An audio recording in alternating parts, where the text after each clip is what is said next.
Welcome to the Success in Africa podcast with Dr. Modupe, your weekly dose of leadership vitamins to make you successful in Africa. Hello and welcome to the Success in Africa podcast, special episode. My name is Dr. Modupe Taylor-Pearce, and I am a scholar and practitioner of leadership and organizational development. Simply put, I study what makes people successful. I have been studying this for 3 decades with a particular focus on people in Africa. And in this podcast, I share lessons, insights, stories about people having success in Africa. I take you behind the scenes to their journey. I've created this podcast because I have a vision for Africa. I have a vision of Africa becoming a middle-income continent by 2030 and a high-income continent by 2040. And for that to happen, I need you and every other African watching and listening to the podcast to become successful. You see, because the reality is, when you are successful, when every African is successful, the continent will be successful. So, if you want to be successful in Africa, I encourage you to subscribe to this podcast.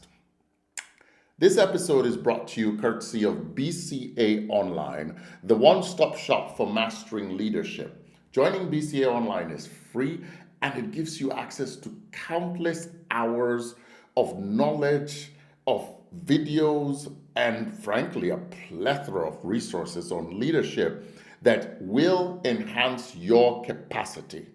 So, and also, frankly, if you have questions that you want me to answer, that's where you should post it, because I check that and I will respond to your questions.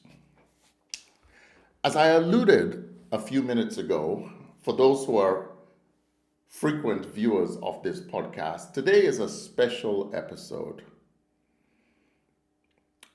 I thought long and hard before filming this episode because today is the week during which my father passed away. He passed away about 48 hours ago. And in many ways, I'm still dealing with that issue. It's a surreal time. And conventional wisdom says that, take a break. Don't record an episode this week. But if anybody knew my father and what were his values and what he stood for, what he believed in, you would understand when I say that if he were advising me about this week, he would say, go ahead and do this. So I thought, to honor him, I'm going to base today's episode on my father, because he was a success in Africa. His name is the Reverend Canon Dr. John Eldred Modupe Taylor-Pearce, Grand Commander of the Order of the Rochelle. But to most people, he was simply known as Uncle Modu. To me, he will always be Daddy. Modupe Taylor-Pearce Sr., or Uncle Modu, was born in 1933 in Freetown, Sierra Leone. He was born to a young couple, Moses Nathaniel and Esther Remileku. My grandmother had a whole host of pregnancies and children who never lived past a few months. So in many ways, my father grew up for most of his very early childhood as an only child. At age 12, one of his siblings did survive, and he's still alive today.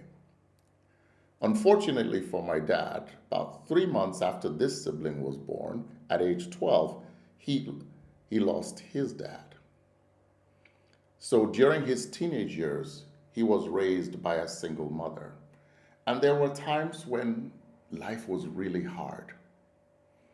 And he recounted to me, to this day, my father does not like to eat breadfruit because he recounts that in their poor years, they had breadfruit trees in the compound and they would have no money. And so they would literally have to survive on simply this breadfruit, which they would cut, they would boil, they would roast, and that's what they would just have to eat.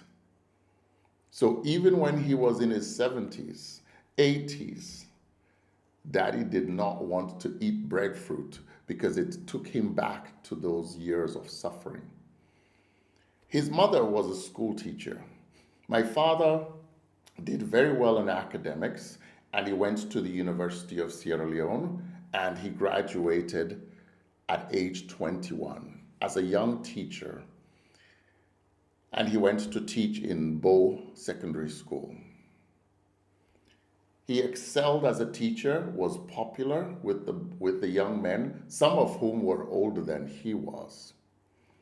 And eventually he rose up in his profession of teaching. He got his master's. He was given the opportunity to get a master's in the UK, got the master's, also studied 9 months in Germany, came back to Sierra Leone, and eventually became the headmaster of the Modupe Boys Secondary School, where one of his students is the former president of Sierra Leone, Ernest Bai Koroma. All through his time as a teacher and as a school principal, my father was known for one thing: discipline. Not just disciplining other young boys, but self-discipline. In fact, many of his students who are now in their 70s say that they never ever remember my father walking slowly or in a slouch. So, John Eldred Modupe embodied self-discipline, and he brought it into the young men. After serving there, my father then went to pursue a PhD in Canada at the University of Alberta. When he was done, he was encouraged by the Canadians to stay in Canada because he excelled so much in his PhD and the dissertation that he was offered a job. But he was very keen on using his talents for the good of his country and continent. And so he returned to Sierra Leone, where I was born. In Sierra Leone, he served in the Ministry of Education, rising up to acting Chief Education Officer, where he supervised all of the schools in Sierra Leone. And in 1980, he was then appointed the Registrar of the West African Examinations Council, where over 6 years, he brought the WAEC, as it was called, from a fractured, semi-fragmented five-nation organization to the point where it actually became a diplomatic institution. During that time, he oversaw a number of crises, including the crisis of one country wanting to pull away, the crisis of examination leakage. And each time, my father would make a plan. He would take time to analyze the situation, and then he would execute the plan. One of his mantras was prior planning prevents problems. After his 6-year term at the West African Examinations Council, John Eldred Modupe was appointed to be the principal of a fledgling theological university called the Nairobi Evangelical Graduate School of Theology. At that time, it wasn't even a full university. Today, it is known as Africa International University. Negest, as it was known in those days, was located in Nairobi. It was a struggling institution.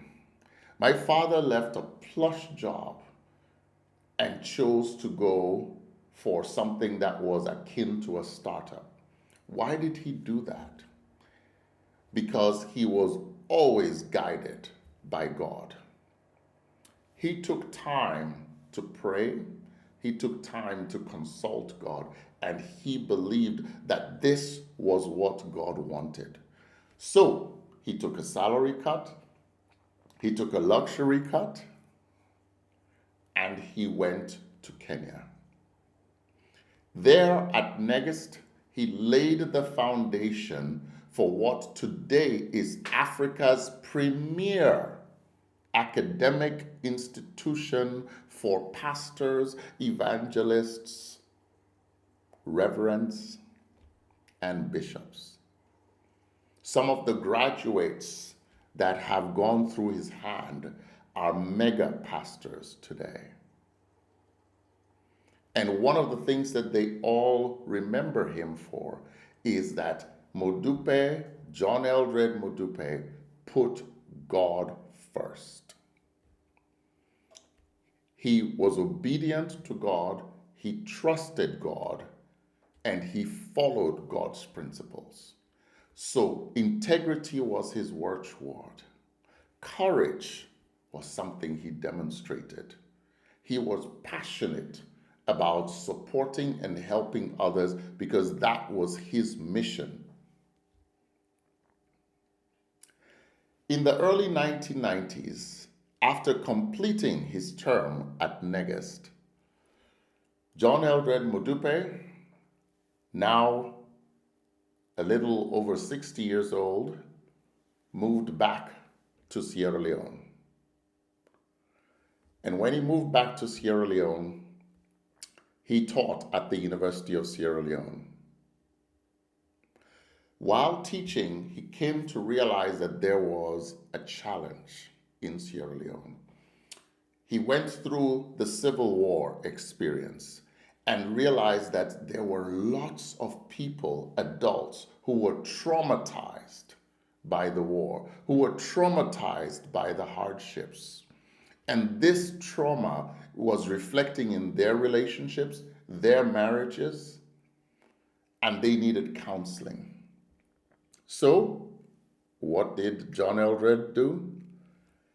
He went out and got trained as a counselor.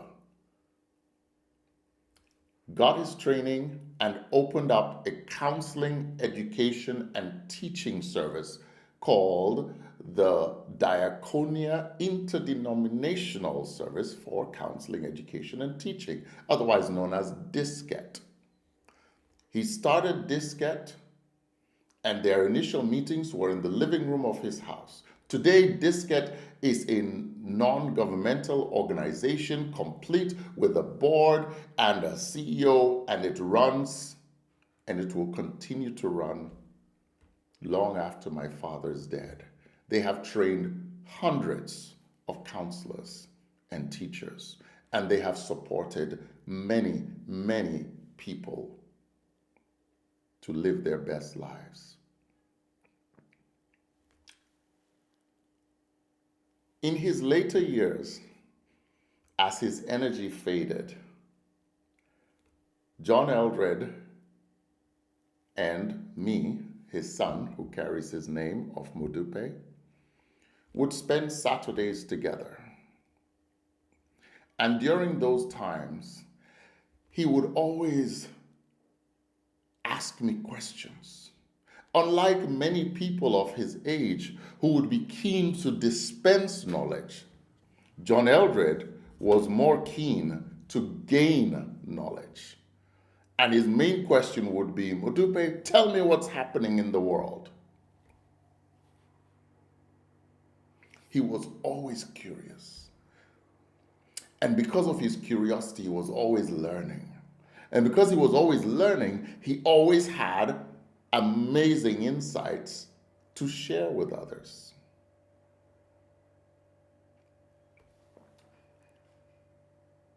It is said that one can judge a person's impact on this earth by the people whose lives they have made better.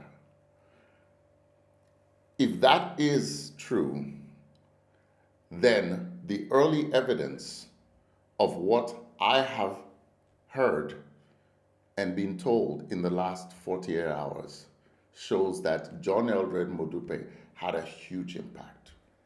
In just 2 days, I have been inundated with people sharing the impact he had on them and insisting that they must be given the opportunity to share about that impact at his funeral. It is a blessing. J.E.Modupe was a successful African because he accomplished many of his goals. He transformed schools in Sierra Leone, schools that produced presidents of countries. He transformed the West African Examination Council so that today it still exists. He transformed a graduate school of theology in such a manner that today it is an accredited university that is producing the pastors and the religious leaders that are leading Africa today. And finally, he transformed lives, marriages, and homes through the establishment of Disket and through the counseling that he himself did. What can we learn from my father's journey? It's difficult to distill it into a few things, but I'm going to try. I think there are 4 things that come to mind. Number 1, put God first. J.E.Modupe consistently put God first. In fact, he did it so much that it was a little bit annoying for some of us who grew up in his house. His favorite saying was, no prayer, no breakfast. No prayer, no breakfast.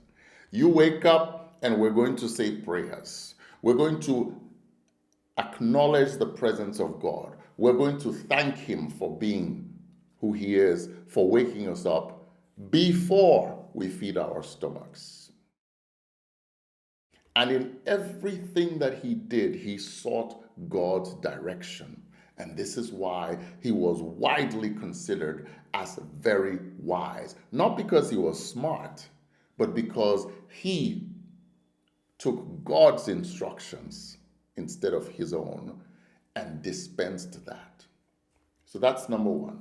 Put God first. The second lesson we can learn from J.E.Modupe Taylor-Pearce is the importance of planning. Prior planning prevents problems.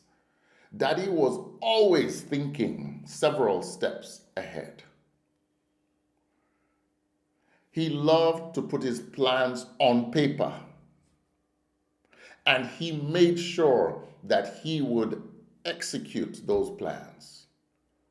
And this is why just about everything that he wanted to do, he would achieve, because he didn't just start off willy-nilly without a plan. He would always have a plan. That's lesson number 2. Lesson number 3, self-discipline. It's one thing to create plans.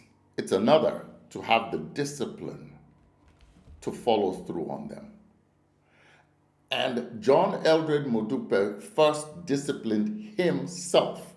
Even in his 80s, he was known for exercise. He would walk long distances and come back. And when he lost his mobility, he would walk even within the house. He let go of things that were pleasurable in favor of the long-term vision. And that's why he was successful, because he could be depended upon to execute what he planned and to deliver on his commitments, because he first disciplined himself and then also took the time to discipline others with love. The fourth lesson I can take away from Daddy's life is that of learning. Always be curious. ABC. Even at age 90, 91, 92, my father wanted to learn. The last thing he learned was how to use ChatGPT. Yes, artificial intelligence. When he heard about it, he was so curious. He said, Dupe, you have to teach me this thing. Upload it in my phone.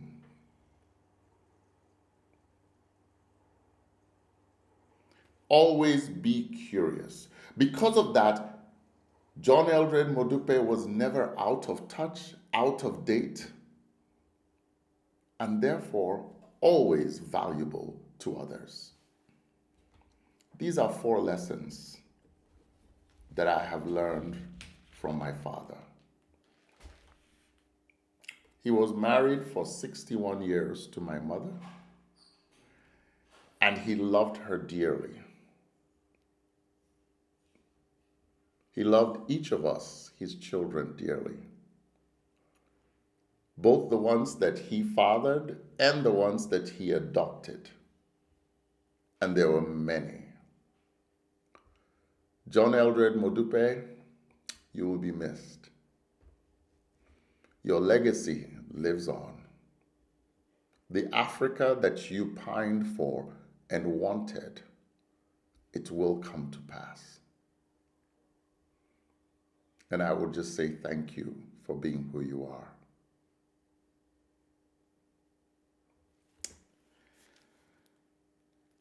And thank you, my viewers, for giving me this opportunity to share this special episode, which is very close to my heart. It's been a pleasure. I hope you will share this with others. There are so many lessons that can be learned. Stay tuned. I'll see you next week. God bless you. Tomorrow belongs to those people who prepare for it today. See you next week.